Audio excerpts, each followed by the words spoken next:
Perjalanan hijrah Nabi Muhammad Shallallahu Alaihi Wasallam dari Makkah ke Madinah bukanlah perjalanan biasa. Ia adalah perjalanan yang mengubah sejarah dunia. Perjalanan yang penuh keajaiban, pengorbanan, strategi, dan pertolongan dari Allah. Dalam video ini, kita akan mengikuti langkah demi langkah perjalanan hijrah. Mulai dari tekanan di Makkah, rencana besar yang sangat rahasia, mukjizat di Gua Tsur, hingga sambutan hangat kaum Ansar di Madinah.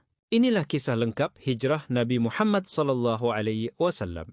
Pada tahun-tahun terakhir di Makkah, tekanan terhadap Nabi Muhammad SAW dan para sahabat semakin berat. Setelah wafatnya Abu Thalib dan Khadijah radhiyallahu anhuma, kaum Quraisy merasa tidak ada lagi pelindung bagi Nabi. Mereka mengejek, memboikot, menyiksa, bahkan menghalangi siapapun yang ingin mendengarkan ajaran Islam. Sementara itu, para sahabat banyak yang sudah hijrah ke Habasyah karena tak sanggup menahan siksaan. Namun dakwah tidak berhenti. Justru pada saat itulah Allah mempersiapkan sebuah tempat yang akan menjadi pusat peradaban Islam. Yatsrib, kota yang kelak dikenal sebagai Madinah. Setelah Bai'at Aqabah, kaum muslim di Yatsrib berjanji untuk melindungi Rasulullah dengan jiwa dan raga. Allah pun menurunkan izin kepada Nabi untuk berhijrah. Kaum muslimin satu persatu meninggalkan Makkah secara diam-diam menuju Yatsrib. Hanya Nabi dan Abu Bakar yang masih tinggal menunggu perintah dari Allah. Nabi Muhammad SAW menyusun rencana hijrah dengan sangat rapi. Tidak ada yang dilakukan hanya dengan spontan. Semuanya strategis. Abu Bakar dipilih sebagai pendamping perjalanan. Asma binti Abu Bakar bertugas menyiapkan makanan. Abdullah, putra Abu Bakar, mengumpulkan informasi dari kota dan melaporkannya setiap malam. Amir bin Fuhairah membawa kambingnya untuk menghapus jejak kaki di padang pasir agar Quraisy tak bisa melacak. Malam itu, para pemimpin Quraisy berkumpul untuk membunuh Nabi secara serentak. Mereka mengepung rumah beliau dari berbagai arah. Namun, atas izin Allah, Nabi keluar dengan sangat tenang.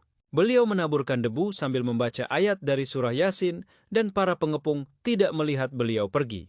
Ali bin Abi Thalib, sepupu dan sahabat yang sangat setia, tidur di tempat Nabi untuk mengelabui para pembunuh.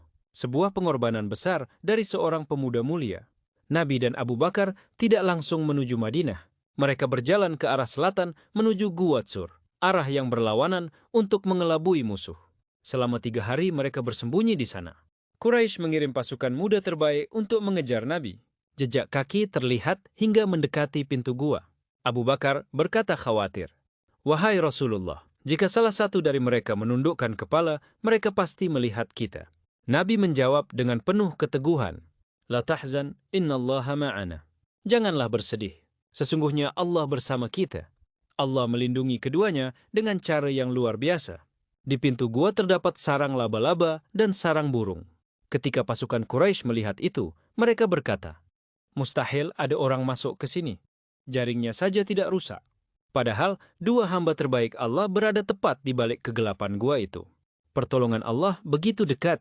Setelah keadaan aman, Nabi dan Abu Bakar melanjutkan perjalanan. Berhari-hari mereka berjalan di bawah terik matahari, menyusuri jalur yang sepi dan jauh dari keramaian. Namun, seorang penunggang kuda bernama Surakah bin Malik mengejar mereka demi hadiah besar dari Quraisy. Saat hampir menyusul, kudanya tiba-tiba terperosok ke pasir. Ia mencoba lagi, namun tetap terjatuh. Barulah ia sadar, ini bukan perjalanan biasa. Allah melindungi nabinya. Surakah meminta maaf dan Nabi memberi jaminan keselamatan. Bahkan beliau memberi kabar gembira. Suatu hari Surakah akan memakai gelang Kisra, Raja Persia. Dan itu terbukti puluhan tahun kemudian. Ketika Nabi memasuki Yatsrib, kota itu bergemuruh. Anak-anak dan para wanita keluar menyambut dengan penuh kebahagiaan. Mereka menyanyikan syair terkenal, "Tala al-Badru alaina." Kaum Ansar memperebutkan kehormatan menjamu Rasulullah. Namun, Nabi membiarkan untanya berjalan, dan untanya berhenti di tanah milik 2 anak yatim, tempat di mana kelak Masjid Nabawi dibangun. Disinilah persaudaraan Muhajirin dan Ansar dipersatukan. Disinilah awal terbentuknya negara Islam pertama. Dan disinilah cahaya Islam mulai bersinar terang ke seluruh penjuru dunia. Hijrah bukan hanya perpindahan tempat. Hijrah adalah perpindahan dari gelap menuju terang, dari kesedihan menuju harapan, dari keburukan menuju kebaikan. Hijrah adalah keberanian untuk meninggalkan sesuatu demi Allah. Sekecil apapun langkah itu, Semoga kisah agung ini menjadi inspirasi bagi kita untuk terus memperbaiki diri, memperkuat iman, dan percaya bahwa ketika Allah bersama kita, tidak ada yang perlu kita takutkan.